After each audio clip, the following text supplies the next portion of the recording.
Hoje eu me... deixa eu falar, já estamos gravando. Amores, é o seguinte, o Geshe vai começar a dar um curso lá em Atlanta, que começa às 8, no horário de Brasília. Então, eu acho que é difícil a gente começar antes das 7 horas, né? Quem é que não poderia começar às 6h30, por exemplo? De vocês que estão aqui. Quem que não poderia começar às 6h30? 6h30 quase. Ale, não pode? Mas eu assisto depois a gravação. Ah, não. Até essa hora ruim, para mim é difícil, porque eu estou afastado do trabalho, isso que eu estou acompanhando, mas depois eu trabalho até às 7. Aí, entendi. de qualquer forma, esse horário para mim já é difícil. Entendi. Aí não vou atrapalhar essa mudança. Não, mas é que eu não sei o que fazer, porque se a gente começar às 6h30 e uma parte não puder, fica ruim, porque é diferente de terminar mais tarde, né? Começar mais cedo e a pessoa não poder, é ruim, né? Mas aí a gente poderia vamos fazer das 7 às 8, vamos ver como é que fica. Tá. É muito corrido. Daí depois a gente tenta uma outra alternativa. Eu vou ver também se o Geshe começa às 8, porque ele nunca começa às 8. Demora um tempo, fica tocando uma música maravilhosa lá. Uma música linda. Aí ele faz preces e meditação, né? Hoje eu vejo como que vai ser mesmo, se vai começar mesmo às 8 ou o que vai acontecer. E aí, nos próximos dias, a gente resolve, tá bom? Eu não queria perder, é um curso de 10 semanas sobre Shantideva, eu não queria perder. É muito precioso demais para perder, né? A gente ajusta o nosso horário, tá bom? Então, vamos sem mais delongas. Vamos... Aí, também o que a gente pode fazer é nesse horário que a gente não faz prática de silêncio, né? Cada um faz em outro horário, né? A gente só faz as preces e aquieta um pouquinho só para começar o estudo e pronto, assim, a gente passa direto para o texto, né? E cada um faz sua prática em outro horário, né? Tá bom? Então, vamos lá, vamos começar as preces com o PowerPoint da Flori.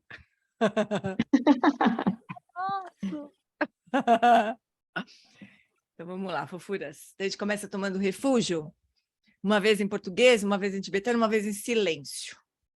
Né, para a gente sentir a prece verdadeiramente. Namô. No lama, que é a corporificação dos sugatas, da natureza das 3 joias, eu, juntamente com os seres dos 6 reinos, tomamos refúgio até nossa iluminação. Namo lama deshe dupeku concho songye ranjinla dardando dru senchenam chanchu guardu kyapsuchi.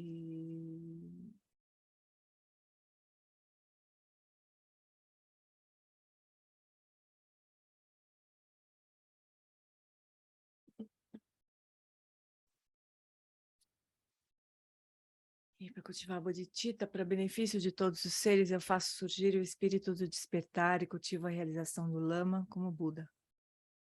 Por meio de atividades iluminadas, treinarei cada ser de acordo com suas necessidades e faço o voto de liberar o mundo.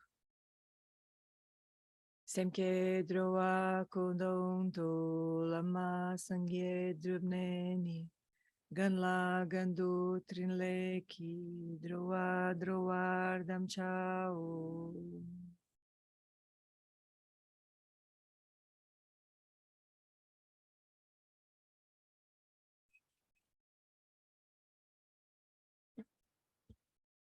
E agora a gente pede as bênçãos de Guru Rinpoche.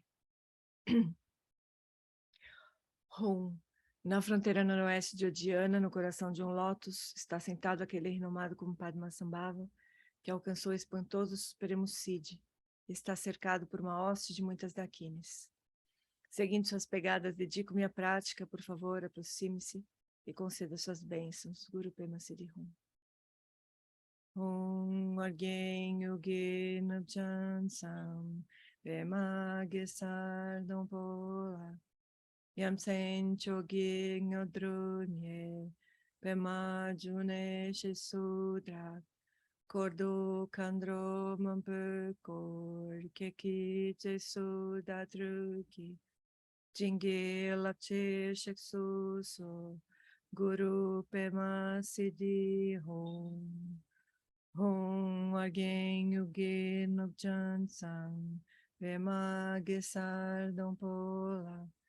Yansen Chogi Modrunye. Pema June Shisudrak. Kordu Kandro Mampekor. Keki Jesu Dadruki. Jingi Lapchi Sheksu So. Guru Pema Siddhi Hum. Então a gente pode só repousar por uns instantes, sentindo na presença do Lama, da Sangha, abrindo espaço no nosso coração para nós estudarmos juntos o Dharma.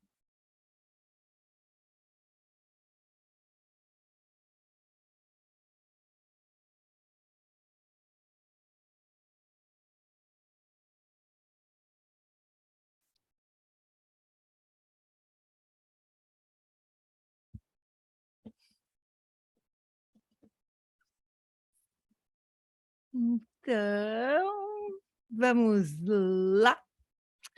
Eu vou compartilhar aqui o texto. Deixa eu aumentar a letra aqui antes que vocês me peçam. Tá. Então, fofuras, a gente tinha parado. Então, se tiver alguém chegando hoje, né? Nós estamos estudando. Primeiro, vai. Chega... Não sei se tem alguém chegando hoje, mas nós estamos estudando esse livro aqui: Meditação, Transformação e Yoga dos Sonhos, né? E desse livro nós estamos estudando transformação, que é o segundo tema aqui no título, pero é o primeiro texto. Então, não sei porquê, né? Mas nós estamos estudando esse texto sobre transformação, que é um texto de treinamento da mente, que é o tema nosso nesse horário aqui, né? Dos estudos que a gente pretende fazer neste horário. Texto sobre Lojong, ou treinamento da mente. Então, a gente começou umas 2 semanas, a gente está combinando de estudar um pouco antes, né? Um trecho antes, para a gente poder depois avançar mais rapidamente aqui. Eu só queria retomar alguns temas assim dos outros dias, né? Dos outros encontros. Primeiro é a questão que o Lama, que o Gyatso Rinpoche aqui fala sobre motivação, né? A gente faz essa prece de Bodhicitta, né? No início dos estudos, mas é muito importante realmente que qualquer atividade do Dharma a gente comece por aí, né? Não é uma atividade comum, assim, né? É uma atividade... A Lélia está falando pela primeira vez. Tá ótimo, querida. Tá bom. Não é uma atividade qualquer, né? Tudo que a gente está fazendo, quando a gente está fazendo uma prática formal, pelo menos do Dharma, né? Tem esse propósito, né? Que a gente atinja a iluminação para a gente poder beneficiar todos os seres, né? E o Geshe Pende um dia desse estava dizendo, aliás, falar em Geshe Pende, eu posso também colocar no nosso grupo o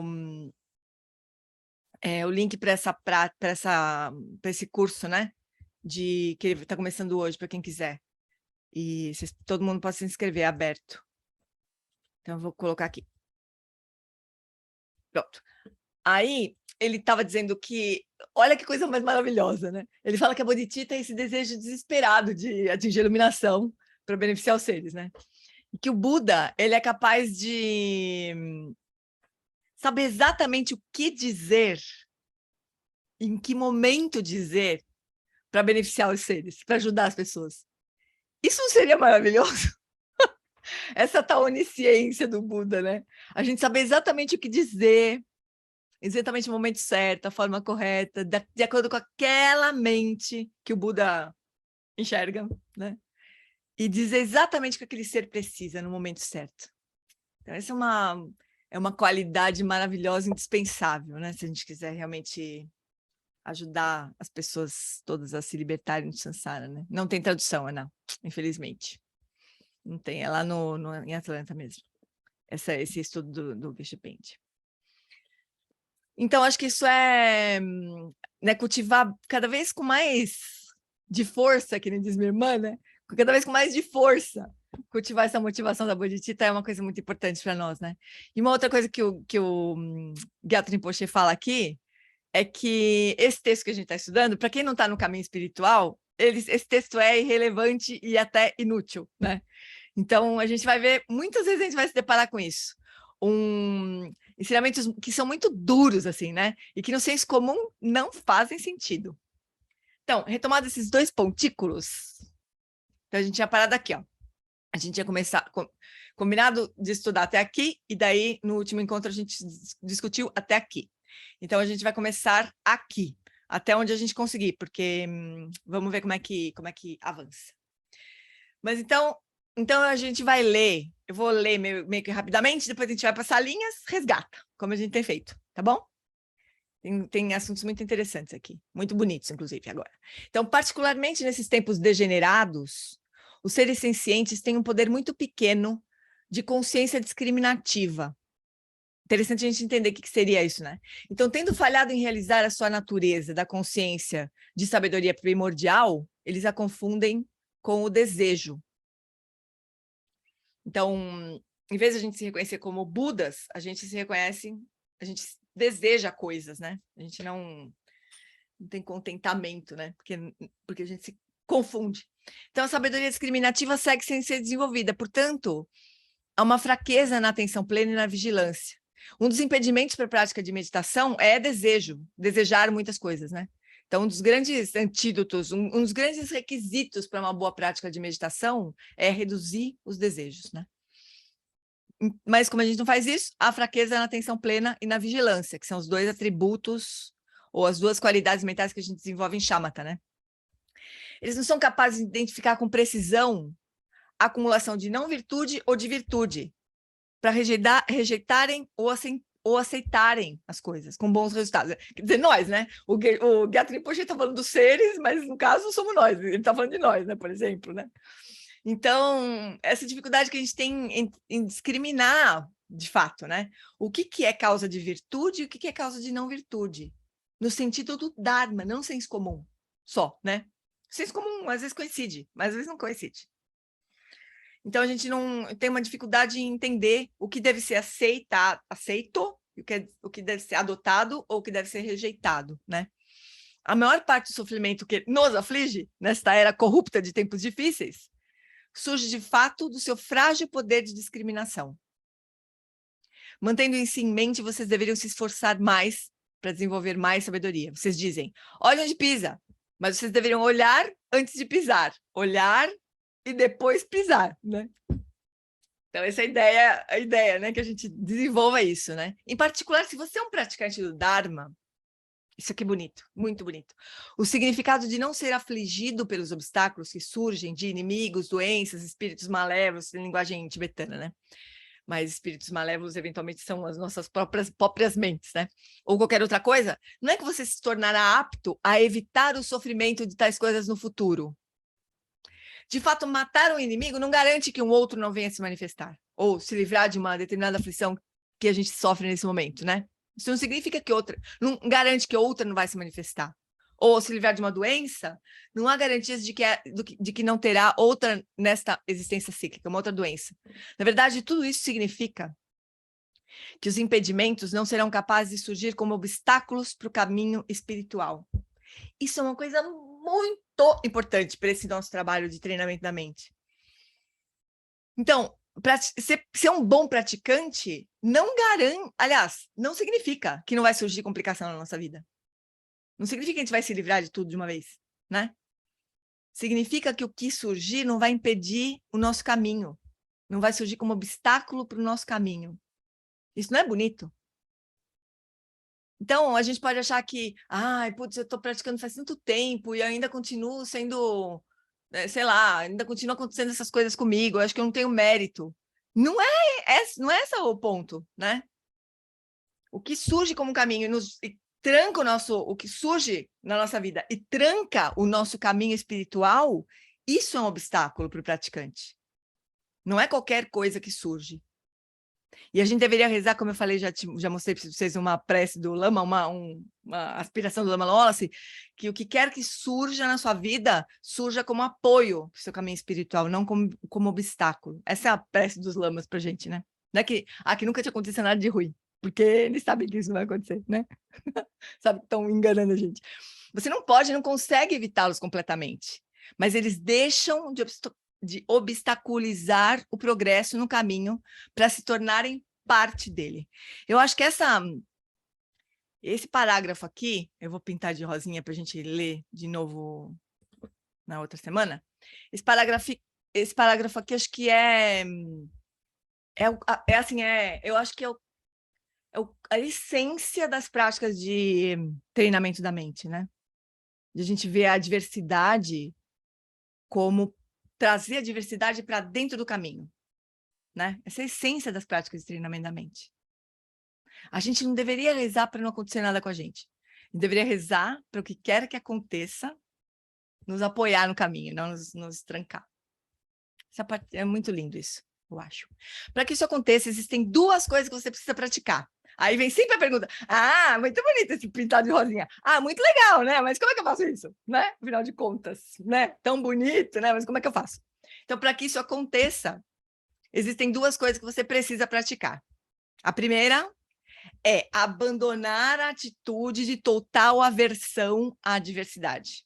É fundamental eliminar a tal atitude. Quando surge algum problema, né? A gente, preferia não ter. É fundamental eliminar isso. A segunda é desenvolver a atitude de entusiasmo em face à diversidade. Ai, que bom! Um problema, oba! Mais ou menos isso. Então, a gente vê, né? Esse tipo de ensinamento, no senso comum, tem o menor cabimento. Alguém dá como é que fala? Um conselho desses, né?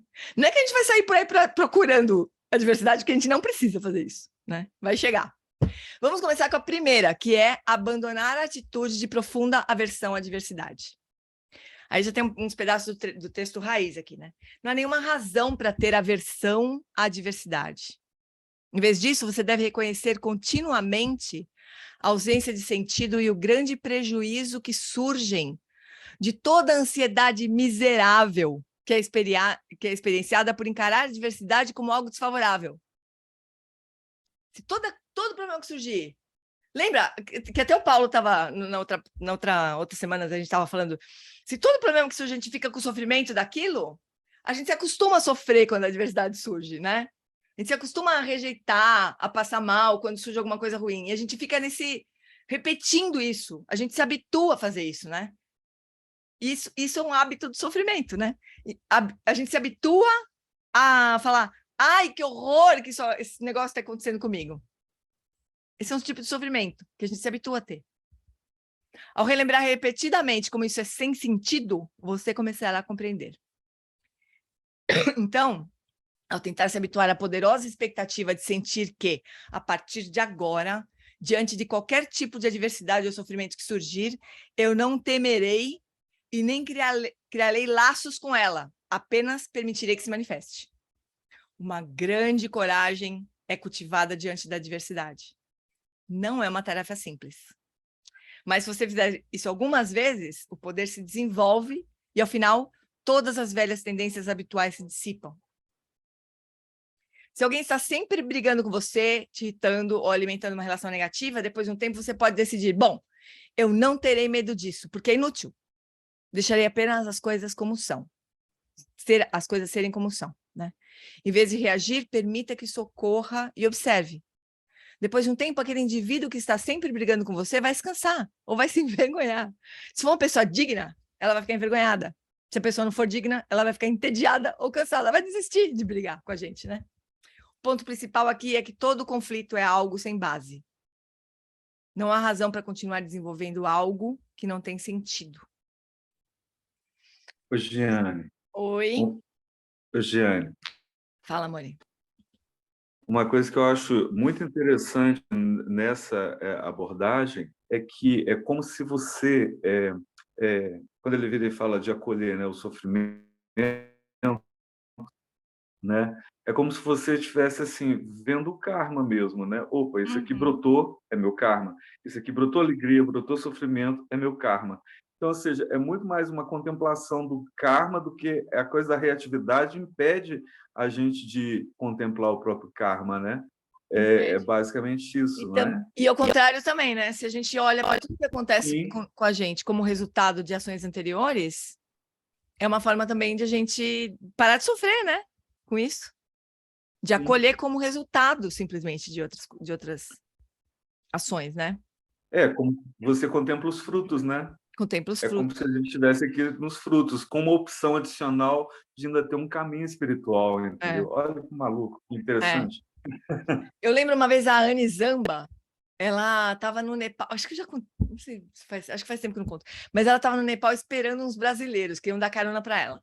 De repente apareceu uma criatura, uma mulher do nada, e deu uma porrada na cara dela. Imagina uma velhinha, quem conhece a Anne Zamba sabe, ela é uma senhorinha, assim, toda estrupiada, ela tem pino que não acaba mais na coluna, ela é uma senhorinha. Imagina, aparece uma mulher do nada e buf, dá um murro na cara dela. Aí ela contando pra gente o que aconteceu. Acho que no Facebook, sei lá, como é que foi que ela contou essa história. Ela falando assim, o que será que eu fiz para essa mulher, né, no passado, para isso ter acontecido agora, né, comigo? Imagina, no Nepal, no meio do nada, bum! Ela em nenhum momento ela quis buscar a mulher e revidar, obviamente, né? Uma grande professora, né? Em nenhum momento ela quis revidar. A pergunta imediata foi essa: o que será que eu fiz para essa mulher, né? No passado, alguma coisa. Tipo assim, alguma coisa eu fiz, né? Uma curiosidade: o que será que eu fiz? Mas aconteça que tenha, sei lá, o que for, que tenha sido, né? Agora tá pago, eu acho, né? Já, assim, já amadureceu, né? Esse karma, né? É muito louco, né? Essas coisas. Mas isso é uma boa forma de a gente olhar, né, para as coisas que acontecem. Agora, a gente tem que ter um cuidado aqui, nesses ensinamentos também, né? Que todos os mestres também dizem, né? A gente tem que ter um cuidado, porque pode parecer que o Gyatso Rinpoche, né, os mestres estão sugerindo que a gente permaneça em situações abusivas. Não é o caso, né? Então, a gente tem sempre que lembrar disso, assim. Então, a gente vai começar a aplicar esses ensinamentos, como o próprio Shantideva, que é o grande, né, professor, assim, dos ensinamentos de Lojong, né, do treinamento do Bodhisattva. A gente vai começar com as coisas pequenas, né? É uma coisa bem,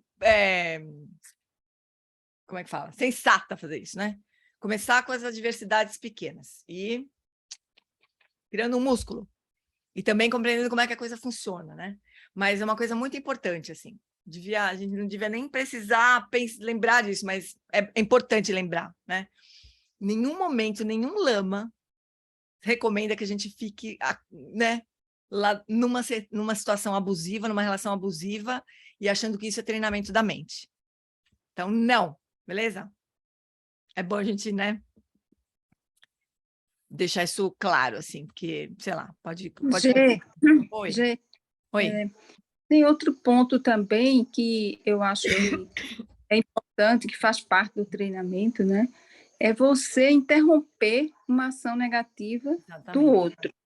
Quer dizer, existe o poder, né? Um dos 4 poderes, é de subjugar, mas não assim com ódio, com raiva, mas é você realmente ter a capacidade de interromper, que nesse momento você está beneficiando o outro, né?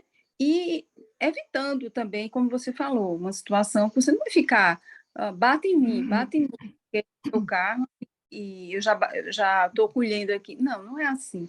Não. Eu acho que essa equação é uma equação que ela exige também, sabe, uma reflexão dentro do contexto, para a gente não ir muito para um lado. É o caminho do meio, realmente é o caminho do meio, porque pode ser compreendido de forma equivocada isso. Isso é um ensinamento muito preciso, que não souber colocar, a tendência é, e agora eu vou ficar como um bobão, todo mundo chega, pisa, bate, faz o que quer, e eu estou aqui porque é meu karma. Não é assim. Porém, é assim também.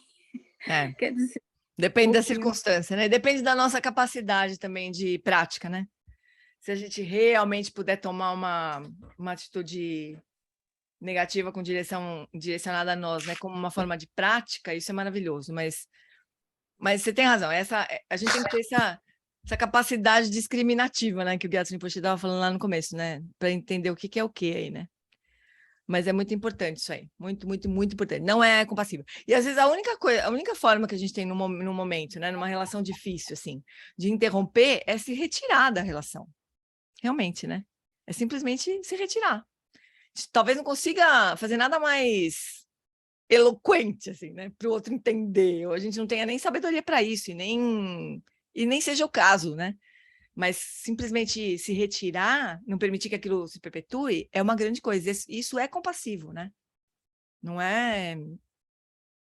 É compassivo. É um tipo de sabedoria também, com certeza, né?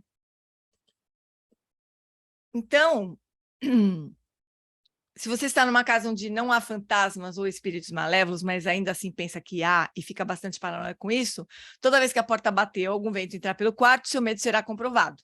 Esse medo se intensificará até que fantasmas verdadeiros serão criados. O quarto se tornará, então, assombrado e você terá criado um problemão. Claro que isso é figurado, né? Mas se a gente acha que realmente o outro é mal com a gente, a intenção dele é ruim, a gente começa a responder como se fosse assim, uma hora aquilo acontece daquele jeito mesmo, porque é o que a gente está criando ali na relação, né? Por exemplo, né? Essa é uma forma de ver isso.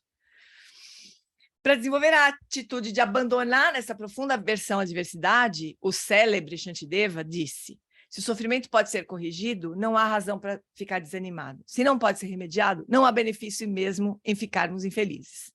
Isso aqui parece muito simples, muito simplório, assim, né? Se dá para consertar, vai lá e conserta, não precisa ficar se preocupando. Se não dá para consertar, desencana, esquece, né? Porque para que você vai ficar se torturando, né? Parece uma coisa muito óbvia, mas não é, né? A gente não aplica exatamente isso, né? A gente fica lá, batendo a cabeça, batendo a cara, não sei o quê, né? Mantenha isso em mente, uma vez que isso indica a inutilidade da aversão à diversidade. Deixa eu ver quanto falta aqui para a gente... Eu não sei se não vale a pena a gente entrar na salinha, deixa eu ver em que momento.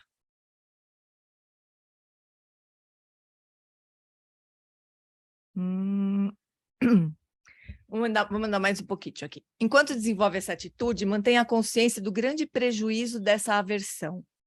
Se não reagirmos com intensa ansiedade e a mente for preenchida com coragem e força, é fácil lidarmos com qualquer dificuldade. Essa suposta dificuldade se tornará tão frágil quanto um leve pedaço de algodão. Essa é a experiência do Karmapa, que muitos de vocês conhecem, o antigo, né? Já que ele faleceu aqui no seu país. O 16º Karmapa, o Gyatso Rinpoche está falando. No momento da sua passagem, ele tinha várias doenças que estavam devorando seu corpo. Diante dessa diversidade, até mesmo uma rocha sentiria grande dificuldade em permanecer calma. Ainda assim, todas as manhãs, quando o médico entrava, ele perguntava como ele estava, ele dizia que estava bem e só se preocupava com o que os outros estavam sentindo. Este é um exemplo supremo de alguém que verdadeiramente realizou esta prática. Né? Não era o Karmapa, né? Não era uma coisa assim, vou me fazer de legal aqui, né? Não, ele realmente estava mais preocupado com que os outros, com o impacto que a doença dele tinha nos outros do que com ele mesmo, né? Há muitos relatos verdadeiros sobre grandes lamas que realizaram um caminho de transformar a diversidade em caminho. Um exemplo é a sua santidade do Dalai Lama, que perdeu seu país e mesmo com todas as dificuldades que precisou enfrentar durante essa vida, nunca falou mal sobre os chineses comunistas. Quando Mao Tse-tung morreu, sua santidade se sentiu muito triste e ofereceu muitas preces para ele. Ele considera todas essas pessoas como objetos de compaixão e amor. Ele realizou a inutilidade e o grande prejuízo da aversão. Shogyen Trungpa Rinpoche foi outro grande exemplo de alguém que enfrentou dificuldades tremendas apenas pelo bem dos outros. Então vamos parar aqui por enquanto. E vamos tentar reconhecer, ajudar o outro a reconhecer a dificuldade, como que a gente se sente quando alguma diversidade acontece com a gente. Vamos tentar reconhecer assim, isso, como é que a gente reage à diversidade, né? E como seria se, em vez de reagir com aversão, a gente fosse capaz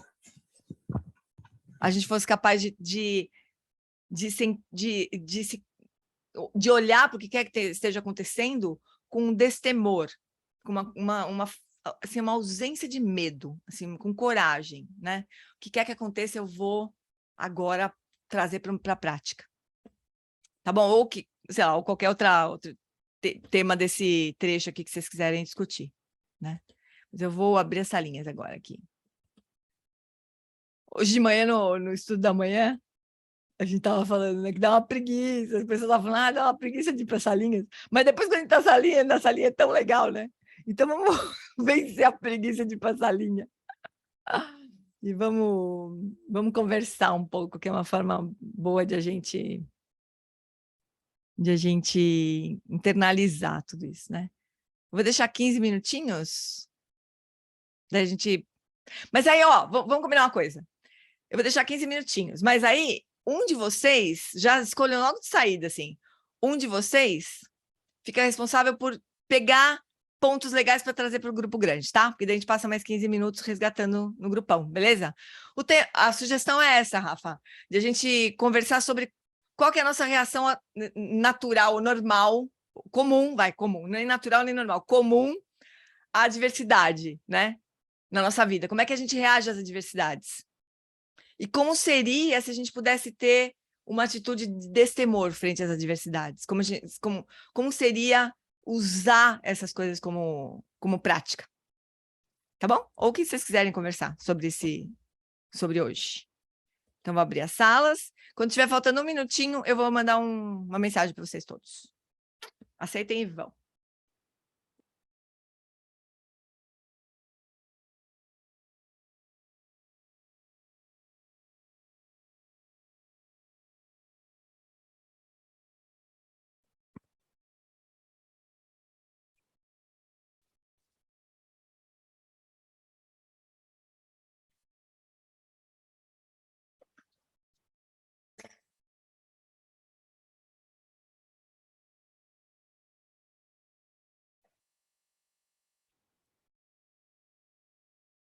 Átila e Maria, vocês não conseguiram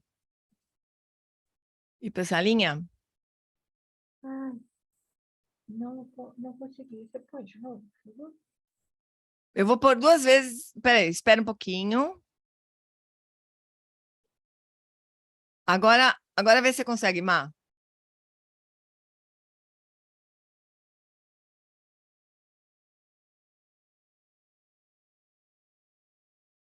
Aí, Átila, você não quer ir não para essa linha?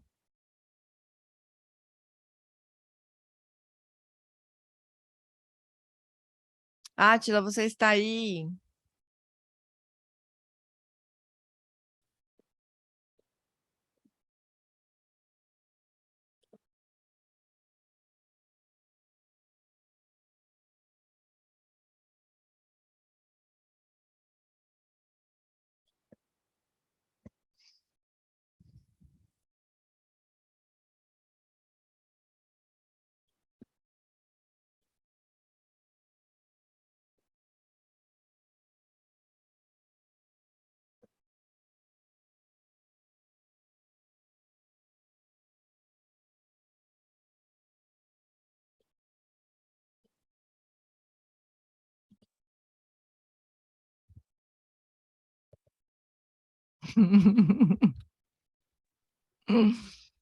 E aí, fofuras? Depois que entra, ninguém quer sair, né? É, assim mesmo. Depois que entra, se apega. Ô, Ana, a porta se abriu e a Jane fechou a sua porta. A Jane, ela é danada, ela abre aquele negócio lá bem na hora que está a coisa funcionando, está indo. Esse negócio está pegando fogo, né, Ana? É verdade, é verdade. Tchau, Má. Beijo, querida. Mas vamos lá, Furado, vamos aproveitar o tempinho que a gente tem aqui. Daqui 10 minutos quem sai correndo sou eu aqui. Quem gostaria de compartilhar algum ponto importante com respeito a essa atitude de aversão aí às adversidades? Olha, no grupo foram umas discussões bem ricas. Teve gente que tem medo da diversidade, e aí, assim, né, fica com dificuldade de lidar com a diversidade, né, por conta do medo e tudo mais. Uma das pessoas teve uma perda afetiva muito significativa, que foi a morte da mãe, há 16 dias, né, ainda está nesse período, né, de dor mesmo, né? E foi uma pessoa que viveu a vida toda com ela, né? Mesmo depois de casada, tal. Então ainda está bem nesse momento de fragilidade, né? Mas também teve uma coisa assim muito interessante que um dos participantes colocou, né, que ele se faz perguntas quando aparece a diversidade, né, tanto para si quanto para o outro, né. Então, o que permaneceu da diversidade, né? Porque ele chegou à conclusão que as coisas chegam e as coisas vão, né? E que ele sente igual todo mundo sente, né? No primeiro momento, né? Alguns sentimentos que brotam, mas ficar contemplando dessa forma, né? Olhar, se não ficou para as outras pessoas, não vai ficar para mim também, né? É essa a resposta que ele encontra, né? E aí foi dito, né, que das suas falas no dia de hoje, o quanto que o discernimento ajuda a não cair na vitimização, ajuda a não ficar, né, no meio das agressões, né? E uma outra contribuição bem rica também no grupo foi quando a diversidade acontece, né, doar a própria presença, seja para um familiar doente ou até mesmo a gente, né, ficar presente com a gente mesmo, né? Maravilhoso isso. Foi fantástico. Puxa assim, vida, né? acho que vocês ficaram mais de 15 minutos nesse grupo aí, eu acho.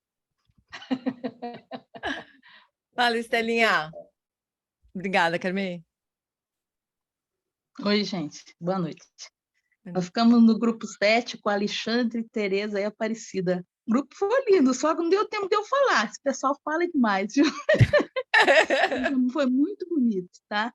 Porque foi colocado assim, que a diversidade, a gente transita entre o medo e a esperança.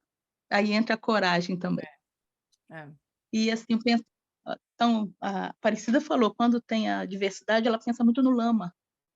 Como é que o lama faria? Como é que a Joaria, né? É a tomada de refúgio que é tão bonito, né? Como que o a lama Tereza faria? contou uma história da filha.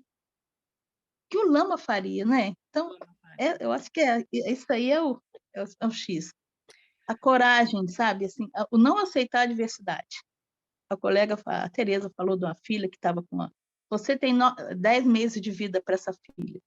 E ela correu muito atrás, ela rezava muito, ela foi atrás, na época era católica, e teve uma experiência muito bonita, um milagre. Junto ao Frei Galvão, ela sentiu que a filha ia ser curada e foi curada, sabe? Então, a diversidade, você não ficar simplesmente passivamente, tu sabe, é assim mesmo, não. Você sentir dentro aquela força interna de correr atrás, vamos ver o que a gente pode fazer, sabe? Eu achei muito bonito isso. Sabe? É muito legal essa discussão. Correr atrás. Porque o que é uma coisa para a gente refletir, né? Assim, o que é ter aversão à diversidade e o que é tentar superar essa diversidade de uma forma que tenha sabedoria dentro, né? Lúcida, isso. Lúcida, de uma forma lúcida, né? Porque não é também não ter aversão não significa se entregar, não é? Se entregar e, bom, então tá bom, então é assim mesmo, então vamos aí. Também não é isso, né?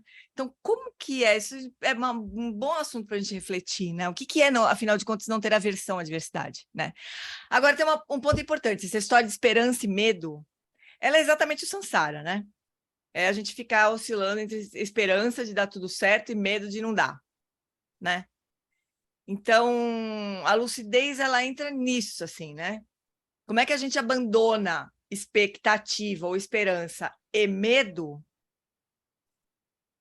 e lida com a diversidade da melhor forma possível?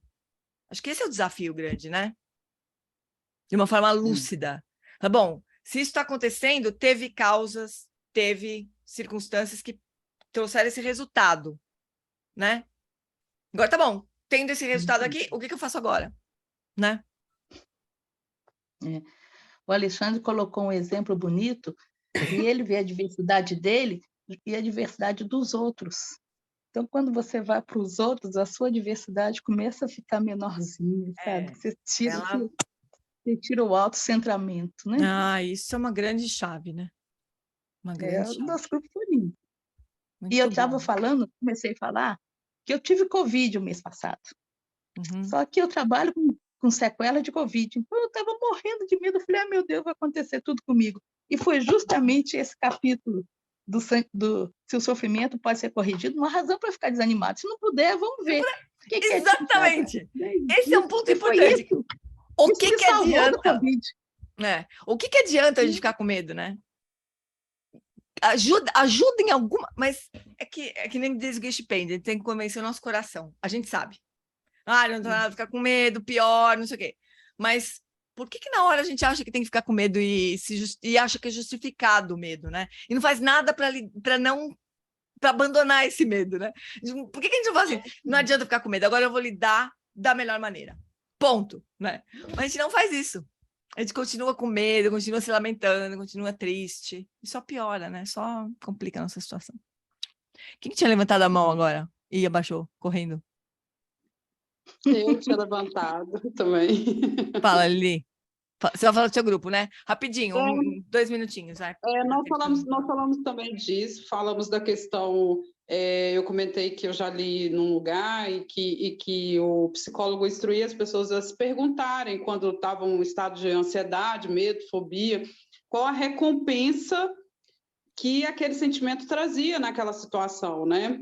Você tem o exemplo, às vezes, do medo de avião, qual a recompensa que advém daquilo? Mas aí falamos de coisas mais profundas também, né? De como que a diversidade, essa parte complexa da diversidade, o que é essa versão e o que é o sofrimento realmente que vem daí, né? Porque foram casos, teve casos, por exemplo, de doença na família, doença em filhos, em pessoas próximas, e também a diferença. Uma das participantes falou que tem mais facilidade em lidar com adversidades mais pesadas e com as menores menos habilidade, e outro tem mais habilidade com as menores e menos com as maiores. E isso a gente vê também no dia a dia. Interessante. Mas, em resumo, foi isso. Mega rápido. Oi, Lili. Oi, Ivone. Fala, querida. Ué, não tô te ouvindo. Tá me ouvindo? Não, tá super baixo. Peraí. Fala. Tá super baixo, Ivone. Tá ruim. Tá bom agora? Tá dando para ouvir. Fala. Subir aqui. Então, se tiver ruim, aí outra pessoa fala, então... Não, pode falar. Dá para ouvir? Dá para ouvir. Tá. Então, a gente também falou um pouco do que já foi dito aí, que no primeiro momento é natural reagir, assim, se exasperando, esperneando em relação a uma diversidade que nos atravessa, né? Mas Eu acho que quando a gente falou assim, quando a gente já está no caminho, minimamente, a gente já não tem aquela reação de dizer por que comigo, por que aconteceu comigo, enfim, já tem uma certa aceitação, que é diferente também de uma aceitação conformista, passiva, né, como já se falou aí também. Então, é mais para, que aponta mais para uma abertura em relação àquela situação, embora ainda com um certo cômodo muito grande, assim, a gente está longe de estar nesse ponto de dizer assim, que bom, a diversidade, beba. Mas, assim, por outro lado, uma coisa também que foi colocada no grupo, assim, isso de reconhecer o medo também, né? E aí eu me lembrei até de um livro que eu estou relendo, assim, do Trumpa Rinpoche, que bem devagarzinho, a trilha sagrada do guerreiro, o caminho de Shambhala, né? E Shambhala. E ele fala muito isso, assim, que o destemor, que seria assim, a segunda parte da sua pergunta, como seria experimentar uma diversidade como caminho espiritual, assim, abriria para um destemor, né, assim, a gente está longe disso, mas assim, passa pelo reconhecimento do medo, de você se expor aquilo, assim, fazer reconhecimento, o destemor só acontece se você experimentou o medo. Então, mas a gente se distrai do medo, como a gente se distrai da tristeza, a gente quer amortecer com alguma distração. Então, assim, essa coisa da exposição, de abertura que se dá, assim, diante disso, assim, é caminho para o destemor, né? Porque se a gente negar, né, ficar se negando o tempo todo a olhar para o medo, ele não vai desaparecer só porque a gente não está olhando, né? Exatamente.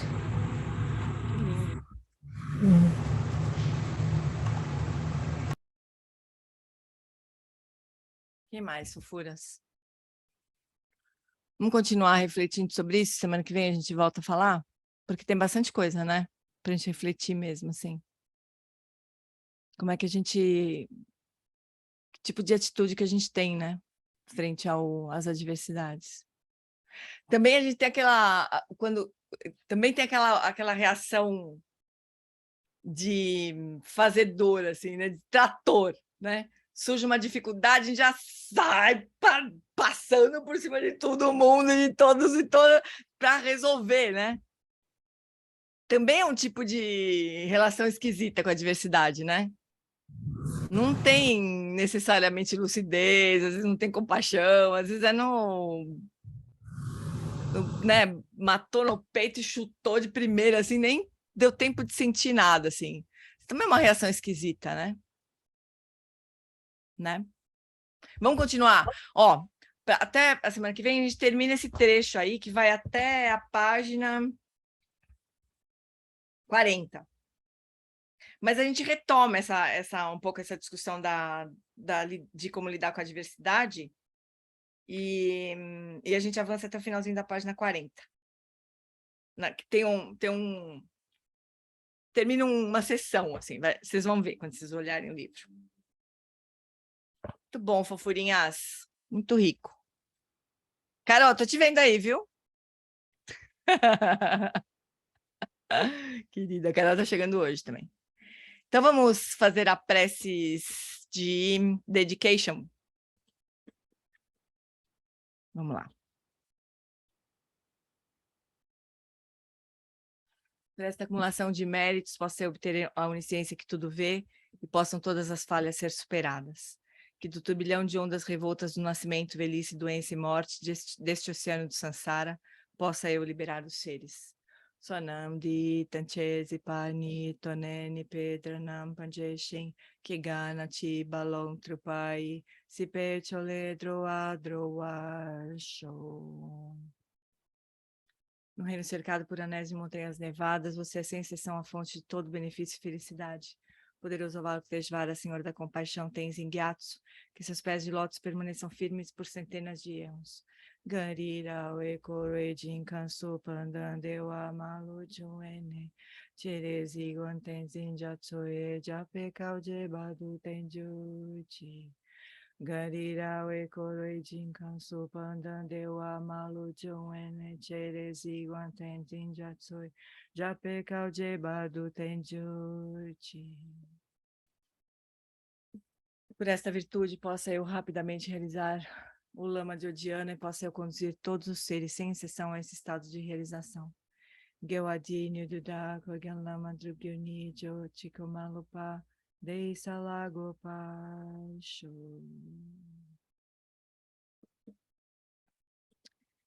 Tinha um aforisma, não sei bem de onde que era essa frase do Lama Wallace, mas era assim, que não, eu vou falar depois eu explico um pouquinho, mas ele fala assim, não haja como uma pessoa comum.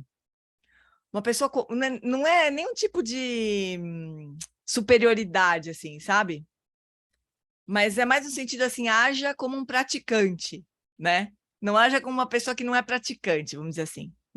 Entendo que não tem nada de superioridade, assim, não haja como uma pessoa comum, significa não agir como alguém que não é praticante, como quem não tem recurso do Dharma para lidar com as coisas, né? É assim, tipo, tenha discernimento. Tipo, tenha discernimento, Não, né? Não faça as coisas de qualquer jeito, né? Assim. Então, assim, sugestão para nós durante a semana, a gente notar como é que a gente reage espontaneamente às coisas que a gente não gosta, não queria que tivesse acontecido, nem com a gente, nem com o outro, né? Mas por aversão. E daí, semana que vem a gente conversa mais. Tá bom, fofuras? Muitos beijos. Obrigada. Beijo. Obrigado. Querida. Obrigada, Jane. Obrigada. Tchau, gente. Pessoal. Beijo. Tchau, boa noite, todo mundo. Boa noite.